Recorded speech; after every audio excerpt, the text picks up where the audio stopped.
chers internautes de Congo Liberty, nous recevons aujourd'hui Monsieur Robert Poachi Pangou. Comme vous le savez, Monsieur Robert Poachi Pangou rentre de Brazzaville et de Pointe-Noire, donc du Congo, du pays, et nous l'avons invité pour qu'il nous fasse le point sur son séjour au Congo. Moine Boal, Mbote, Poachi Bon. Mais que quoi Moboti, ya fumni kubwala, moya kamona, ya moya kuwa, je vous en faire le point. Alors, comme vous le savez, Congo Liberty donne la parole à tous les Congolais et c'est la liberté d'expression qui est la marque de fabrique de Congo Liberty. Alors, Monsieur Robert Poachi Pangou, comme vous le savez, votre voyage au Congo a beaucoup fait jaser au sein de la diaspora, en tout cas pour ceux qui savaient que vous étiez au Congo. Oui. Comment se fait-il que vous allez au Congo, vous revenez sans avoir quelques problèmes, que ce soit comme les vrais opposants? Est-ce que vous êtes quelqu'un qui aviez des ramifications dans le pouvoir de Brazzaville pour ne pas être arrêté lorsque vous allez au Congo-Brazzaville? Merci beaucoup, Monsieur Mingwa, pour cette énième parole que vous m'accordez. Oui, je suis allé à Pointe-Noire. Je suis allé également à Brazzaville.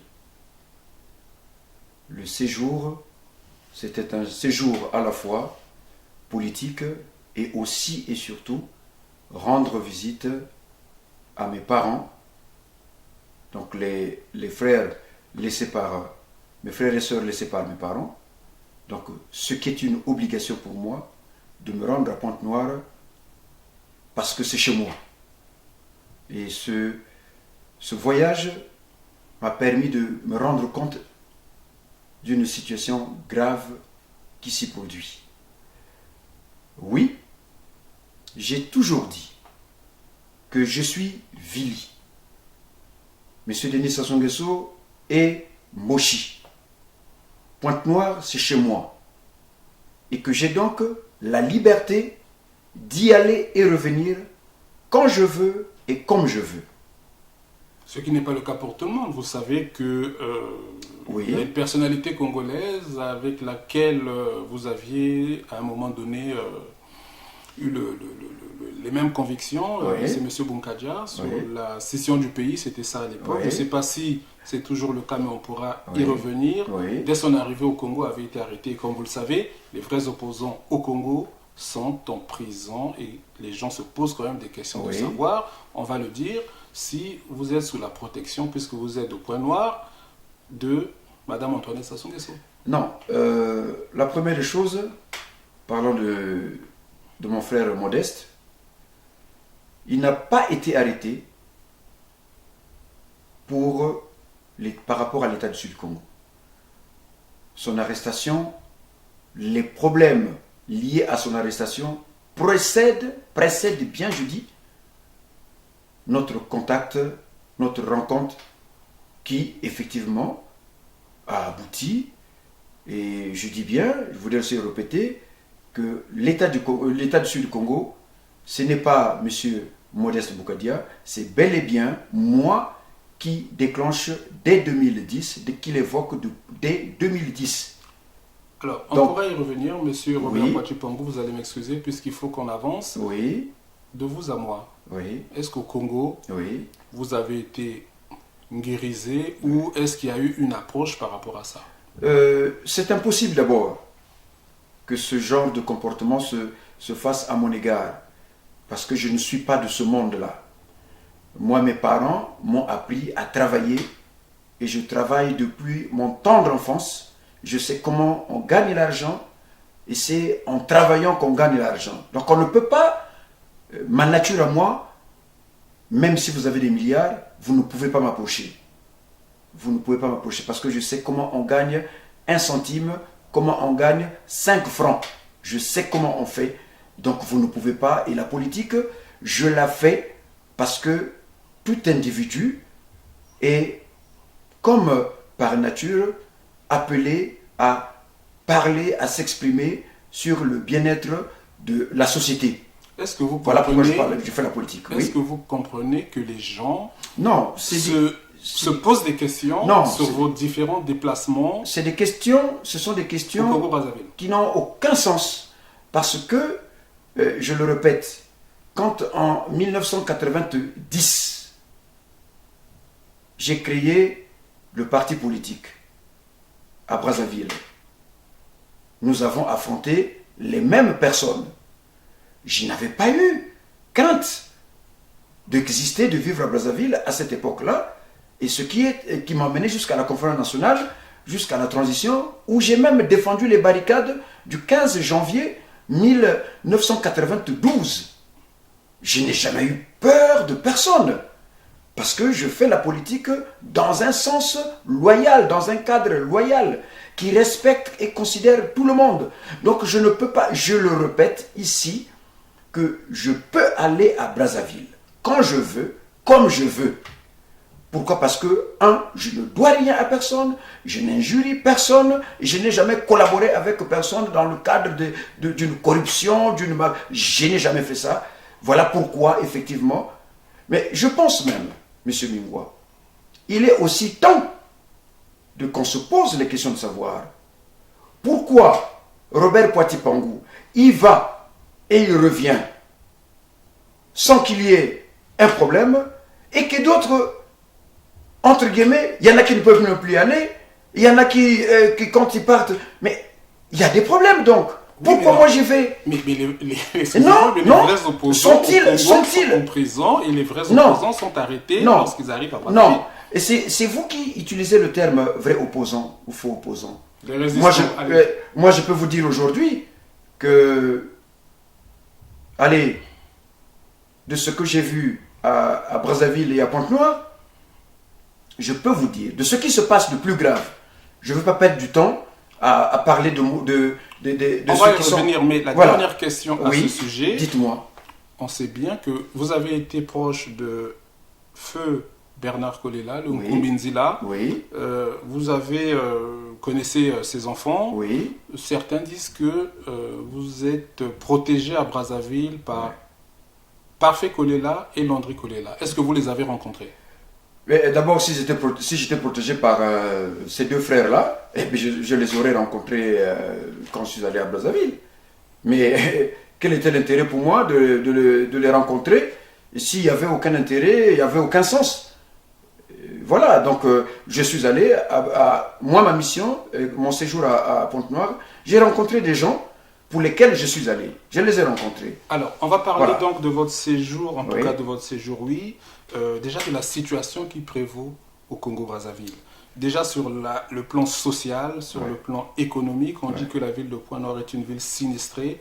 Dans quel état avez-vous trouvé les populations congolaises? Est-ce que quelque part il y a un espoir? Est-ce que quelque part les gens sont désabusés par rapport à la situation politique et laissent le pouvoir de M. Denis Sassou Nguesso s'installer correctement? Qu'est-ce qui se passe? Pourquoi les gens ne se révoltent pas à Brazzaville ou à Pointe-Noire? Je suis allé à Brazzaville, à Pointe-Noire et à Brazzaville. Et je me suis rendu compte qu'il y a un état anormal, il y a une situation grave et anormale qui prévaut tant à Pointe-Noire qu'à Brazzaville, les deux grandes villes dans lesquelles j'ai séjourné. Aujourd'hui, il y a quelque chose de plus grave, M. Mingwa. Dites-moi. On nous parle des arrestations, des procès. Ces procès et arrestations ne sont, je le confirme, qu'une mise en scène mise en place par le pouvoir, et qui est un pouvoir donc du Nord, tenu par M. Denis Sassou Nguesso, et qui est une stratégie qui consiste à faire croire aux sudistes comme à tout le reste qu'il y avait comme un problème entre les gens du Nord. Je vous dis ici qu'il n'y a pas un problème entre les gens du Nord, qu'il y a tout simplement un bloc qui s'est constitué, malgré les différences, malgré les divergences qu'il y a entre individus dans le Nord n'empêchent pas le Nord de se constituer et d'être ensemble parce qu'il y a un problème de gestion du pouvoir par le Nord qui se passe. Et donc, il se passe que, au niveau du Nord, tout le monde est préoccupé par cette fameuse succession que le Nord prépare avec M. Denis Sassou Nguesso pour que ce dernier soit succédé par son fils. Je voudrais donc dire ceci au fils, à M. Denis Sassou Nguesso, qui n'est autre que Christelle Denis Sassou Nguesso. Oui, tu veux succéder à ton père. Mais aujourd'hui, le Sud ne peut pas accepter ce genre de choses. Non seulement ton père, qui est aujourd'hui en train de détruire tout le Sud, tout simplement parce qu'il veut te préparer à le succéder, mais je comprends aujourd'hui, et le monde va comprendre, pourquoi, dès 2010, j'avais parlé de la scission du Congo, et parce que, dès 2008, ton père t'avait présenté, lors d'une interview, dans Jeune Afrique, comme étant celui qui devrait le succéder. Et c'est de là que, donc, dès 2008, j'avais compris qu'il y avait des choses qui étaient en train de se préparer. Aujourd'hui, Monsieur Christelle, nous sommes des peuples. Il y a le peuple Congo du Sud et le peuple, je ne sais pas si c'est Moshi, au Nord. Nous n'avons pas les mêmes us et coutumes. Si vous pensez que c'est vous qui allez succéder à votre père, si votre père pense que c'est vous, c'est toi qu'il prépare pour te succéder, pour lui succéder, mais il est temps qu'aujourd'hui, cela se passe dans le Nord. Parce que nous, au Sud, nous sommes aussi un peuple. Alors, quand vous dites que Voilà. M. Denis Sassou Nguesso prépare son fils... Oui, et depuis longtemps. Est-ce que vous en avez la preuve? Oui. Est-ce que ce n'est pas une simple Non. vue de l'esprit? Non, parce que c'est ce que je vous dis, M. Mingwa, Mais donnez-nous des que exemples. depuis 2008, M. Denis Sassou Nguesso avait accordé une interview dans Jeune Afrique Oui, mais Intelligent. au-delà de l'interview, il y a des actes Non. qui montrent qu'il est en train de Il préparer la prépare. succession. Mais j'ai envie de dire, Oui. au-delà de ça, Oui. les gens s'en fichent. Les gens Non, Sassou non, Nguesso. ne dites pas ça. Si les gens du Sud s'en fichent, mais les gens du Nord ne s'en fichent pas. Non, mais aujourd'hui, le pouvoir, c'est celui de M. Sassou Nguesso. Ben oui, Peu mais parce importe. qu'effectivement, le pouvoir de M. Denis Sassou Nguesso, il est là pour préparer sa succession par son fils. Donc, il s'avère que ce qu'on appelle aujourd'hui par divergence ou petit problème dans le Nord, ce n'est pas dans le cadre de qui va succéder à Denis Sassou Nguesso, parce que qui va succéder à Denis Sassou Nguesso, c'est Denis Sassou Nguesso qui commande tout le Nord. Et tout le monde est aligné derrière Denis Sassou Nguesso. Il y a ce qui va se passer pour ce que nous semblons entendre ou percevoir comme divergence, c'est tout simplement dans qui va être autour de Christelle Denis Sassou Nguesso. Voilà le problème qui se pose dans la partie nord du pays, qui va être autour de Christelle Denis Sassou Nguesso. Ce n'est pas autre chose. Est-ce que ça, Oui. c'est un constat que vous avez fait Non, avant d'aller au pays ou vous l'avez constaté Non. lorsque vous étiez au pays? Qu'est-ce que les gens- non seulement que je l'avais détecté, je l'avais vu depuis 2008, mais c'est aujourd'hui ce qui est en train de se préparer par M. Denis Sassou Nguesso et son fils Christelle. Donc, que si c'est ça, ça veut tout simplement dire que quand j'évoque la création de l'État du Sud Congo dès 2010, vous comprenez maintenant. Vous comprenez maintenant pourquoi j'évoque dès 2010 la création de l'État du Sud du Congo et que chacun comprenne aujourd'hui que le problème de l'État du Sud du Congo, c'est moi qui en suis le premier à l'avoir posé et qui a conduit à mon cher ami Modeste de bien vouloir se rapprocher de moi. Et si j'en parle donc dès 2010, c'est parce que j'avais perçu le plan machiavélique que M. Denis Sassou Nguesso préparait pour sa succession. Et aujourd'hui, tout le monde semble être étonné de voir que M. Denis Sassou Nguesso prépare son fils à sa succession. Mais ça ne va pas se passer. Non seulement que le père n'est pas admis, il n'est pas accepté vu ce qu'il est en train de faire dans la destruction du pôle et dans la destruction de tout le Sud. Et donc nous demandons aujourd'hui que tout le Sud comprenne. Et ceux qui se sont hasardés, ceux qui ont pensé, qui continuent à parler de l'unité nationale, qui n'était qu'un rêve, qui n'était qu'un leurre, parce que depuis le 15 octobre 1958, le parti, donc le MSA de Jacques Opango, avait demandé la scission du Congo. Le Nord avait compris, dès les années 56-57, que l'unité n'existait pas. Robert, et c'est pour ça qu'ils ont fait recours aux armes. Sur Congo Liberty, oui. On parle de Denis Sassou Nguesso, mais Denis Sassou Nguesso est quand même entouré d'un Premier ministre, M. Clément Mwamba, qui est de la Nekumu, donc du Sud. Oui. Vous avez M. Tsatsima Biala, un corrompu notoire qui accompagne M. Denis Sassou Nguesso. Oui. Votre République du Sud-Congo, vous voulez la faire avec ces messieurs-là? Non. Est-ce que vous ne comprenez pas que dans le sud du pays, il y a aussi des criminels comme les Tsatsima Biala ben vous savez, il y a un adage, non, il y a un adage Congo qui dit ceci. Il y a votre frère Landry Kolela aussi qui accompagne M. Denis Sassou Nguesso. Non, je vous dis ceci, qu'il y a un adage Congo qui dit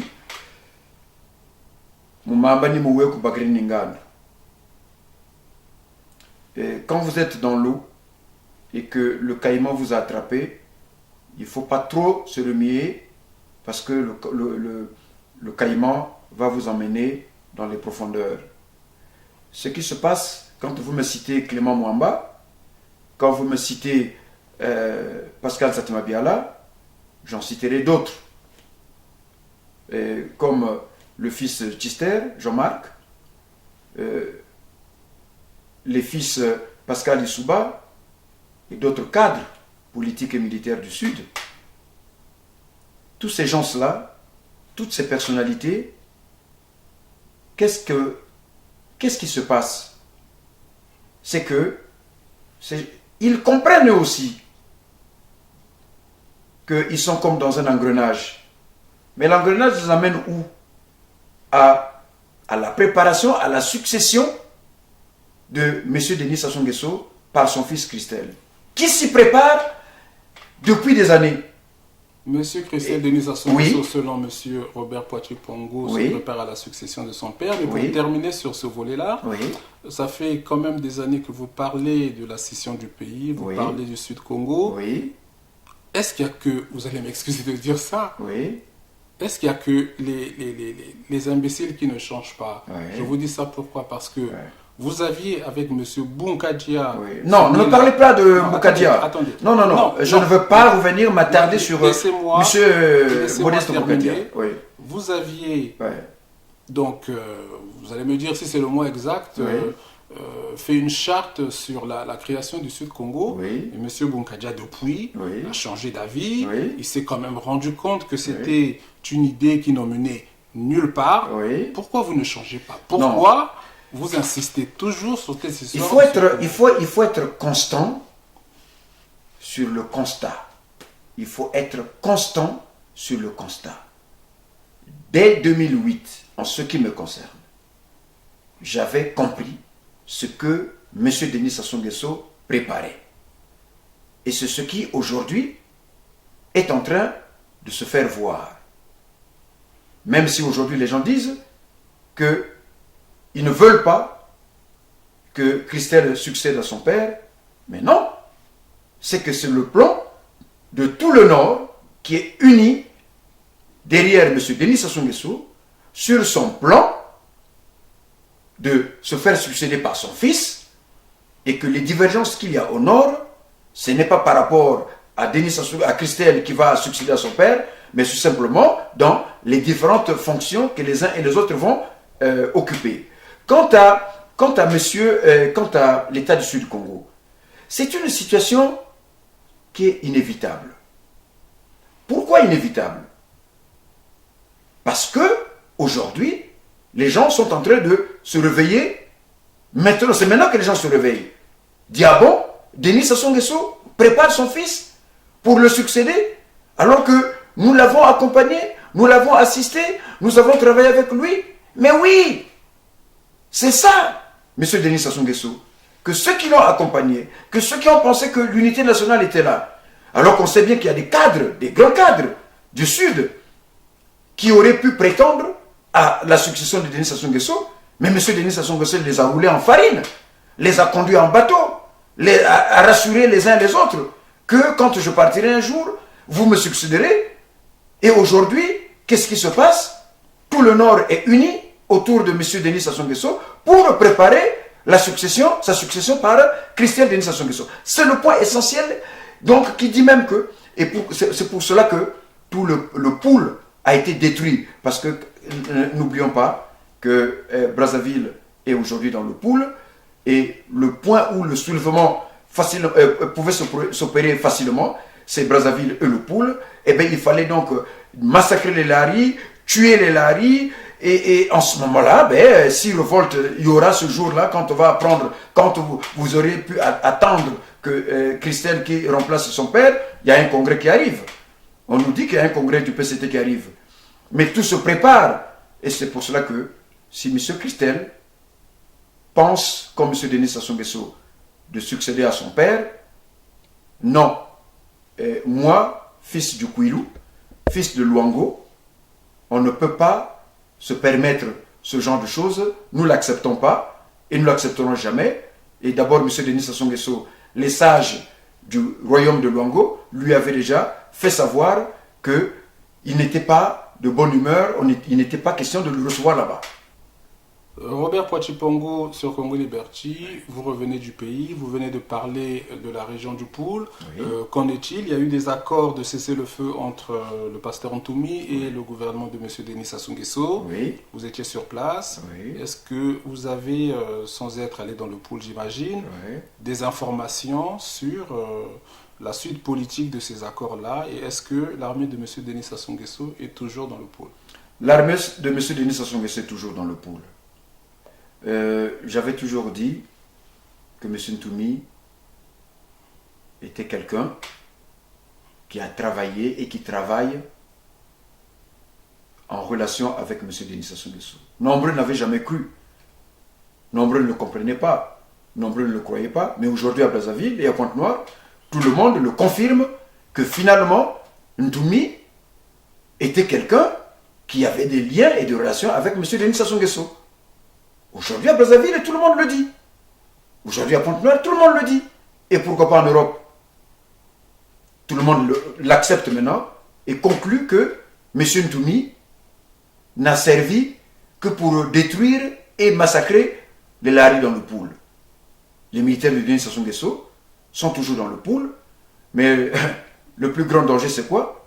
C'est que si demain un autre événement éclate à Brazzaville, comme ils ont l'habitude de le faire, quand les gens vont fuir pour rentrer dans le Poul, mais ils vont rencontrer les militaires de Denis Sassou Nguesso qui sont là. Ça veut dire que les populations de Brazzaville vont se retrouver entre le marteau et l'enclume et pour mieux se faire massacrer. Voilà pourquoi M. Ntoumi, qu'on dit être de nouveau installé dans le Poul et qu'il était toujours là, constitue effectivement le véritable danger de la population du Poul. Robert Poachi Pongo sur Congo Liberty. Moi, j'ai quand même envie que vous nous parliez du quotidien des Congolais, que vous avez quotidiennement fréquenté. Oui. Qu'en est-il sur le plan sanitaire, sur le plan alimentaire? Racontez-nous un peu le quotidien des Congolais. Le quotidien des Congolais les Congolais que j'ai rencontrés, j'ai pas été dans le nord, je suis resté dans le sud, donc chez moi. J'ai vu ceci. Qu'il y a des classes, des salles de classe, où il y a 300 élèves dans une même salle de classe. Et au même moment, M. Denis Sassou Nguesso inaugure un centre dit de l'excellence et qui coûte 15 milliards. J'ai vu le 8 mars des manifestations suite à la fête des femmes, le 8 mars, de l'argent qui a été utilisé juste à l'occasion de cette fête, alors que la misère plombe tout le pays. j'ai vu dans les marchés de Brazzaville et de Pointe-Noire la misère. Même si les gens se contentent aujourd'hui de cette misère, mais l'état de santé, l'état économique de cette population, on ne peut plus la comparer à il y a 30 ans. On ne peut plus la comparer. On nous parle du FMI. Mais mon appel aujourd'hui, c'est que le FMI suspende purement et simplement les négociations avec ce régime, qui est un régime qui n'est ni foi sans loi, et on ne sait pas qu'est-ce que le FMI a à perdre à négocier avec le régime de Brazzaville. C'est une perte de temps, et vaut mieux laisser attendre 2 mois, 3 mois que ce régime disparaisse de lui-même. Mais il va disparaître comment? Voilà. Parce que Et là, vous étiez au Congo, oui. Tout le monde dit que la population congolaise finalement est résignée. Non, elle n'est les pas gens disent résignée. Que, voilà, que Sassou Non. continue à... Qu'est-ce qui fait que les Congolais ne se révoltent pas? Non. Le CHU est fermé, Non. les compagnies sont en train, les gens sont en train d'être licenciés, Oui. la misère est bien installée, comme vous le dites, dans les foyers congolais. Qu'est-ce qui fait que les gens ne se révoltent pas? Est-ce que... Non, je peux vous dire, je pense que si c'est à l'extérieur, on pense que la population n'est pas prête à se soulever, ce n'est pas ça. Quand il y a un État, quand c'est un État militarisé, on ne peut pas s'hasarder à faire appel aux gens qui se soulèvent. Ce n'est pas ça. Il y a des méthodes, il y a des manières. Monsieur Denis Sassou Nguesso, quand il est tombé en 1991, 90-91, il n'y a pas eu, il y a eu une grève des syndicalistes, mais il n'y a pas eu des gens qui se sont soulevés pour le faire partir. Non. Et vous savez, c'est monsieur Denis Sassou Nguesso aujourd'hui qui est dans la souffrance. Ce peuple-là a compris. Ce peuple-là se prépare. Il se prépare. C'est Denis Sassou Nguesso qui a peur. Ce n'est pas ce peuple qui a peur. Le peuple n'a pas peur. Il n'a pas peur. Robert Poitiers Pangou. Oui. Alors, là, j'ai envie vraiment que vous me parliez en tant que Congolais, pas en tant que politicien. Oui. Qu'est-ce que les Congolais pensent Oui. de l'opposition déclarée à M. Denis Sassou Nguesso? On ne va pas citer de nom, mais que disent les Congolais sur l'opposition et même sur la diaspora? Non, il est établi, comme j'avais dit un jour, quand je revenais de Brazzaville, en plus, j'avais dit que je n'étais pas un opposant. Et il n'existe pas d'opposition à Brazzaville. Il n'y en a pas. Il y a M. Boao, il y a le Frocade, il y a M. Mounari, il y a Sassou Diala, il y a M. Kolela. Parfait. C'est pas des qualificatifs que je voudrais, des attributs que je voudrais donc leur attribuer. Non, c'est pas ça. Mais c'est qu'il n'y a pas une opposition. Mieux encore, M. Boao, qu'on pense être M. Boao du Nord. Moi, je connais. Moi, je veux bien qu'on évoque les vrais problèmes. Et au lieu de me parler de problèmes Nord-Sud. M. Boao, qui, comme les Mathias Nzon, qui, comme à une certaine époque, M. André Okombisa-Lissa, qui est en prison actuellement. Qui est en prison, ils se prévalaient comme des opposants au régime de Denis Sassou Nguesso. Mais ce n'étaient pas des opposants. C'était des gens qui attendaient leur tour. Ce n'étaient pas des opposants. Monsieur Boao, il est opposant. Il s'oppose à quoi? Monsieur Kolela, Madame Mounari, qui sont du Sud, comme vous s'oppose à quoi? Est-ce que pour vous, c'est des opposants? Non. L'opposition aujourd'hui, l'opposition se passe dans un régime démocratique. C'est dans un régime démocratique qu'une opposition se constitue.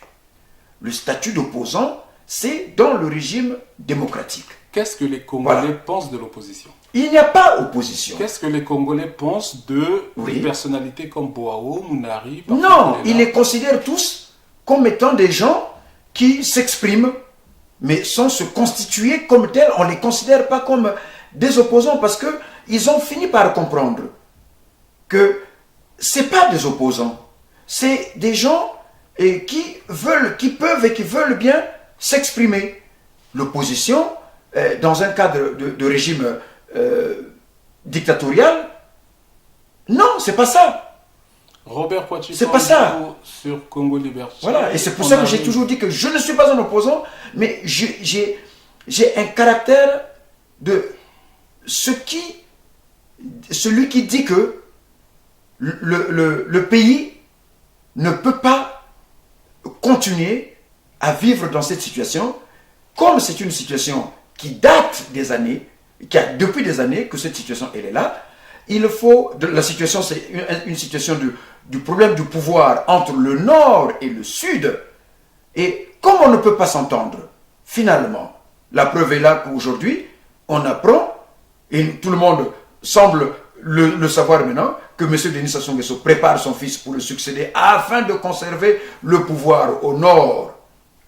Et donc, c'est pour cela que nous avons dit qu'il fallait et que nous devons aller à la scission pour qu'enfin, ce qui se prépare aujourd'hui, et que j'entends tout le monde dire que non, nous ne voulons pas ça, nous ne voulons pas ça, ben pour ne pas vouloir ça, c'est pour ça que nous avons dit il faut aller à l'État du Sud Congo, donc à la scission, pour que ces problèmes-là s'arrêtent enfin et définitivement.